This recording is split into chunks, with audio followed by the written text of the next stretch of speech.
Tara po magluluto pong sizzling chicken. Yes! Mumuna po, marinate tayo pa po yung manok, kalamansi, garlic, ang popong patis, panyakamalan tayo po ang tiyan, no? Ay sagli mo po, mo kay paminta. O yan po, yan tayo pampaminta, sakbalan tayo po ulit. After 2 hours po, pwede tayo pong pirituan. Kinagap niya pong lasa kanya ng manok tamo. Sa atala po biling. O yan po, ay kabilis na po, may luto no po. Pwede no po, kanya-kanyaman na pangatirito. Tayo ba't po gawan tayo po yung gravy na? O yan, mga bitapong butter.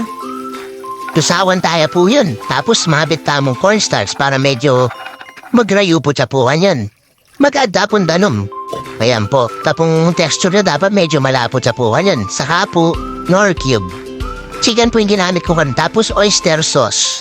Ayan no, para po tiya pong huli. Yan. Go, tas mag-add tapo sugar, tas go na naman. Next po gawan tayo po yung side dish ng butter na naman po. Carrots, balbog tayo po yung carrots tamo.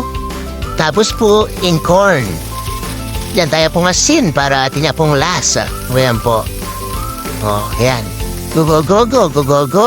Pamit ko po palang sizzling tray para po mayabang ka tayo. Yan po, kabit tayo side dish, biglaso tapong butter, tas kapitan niya po yung manok.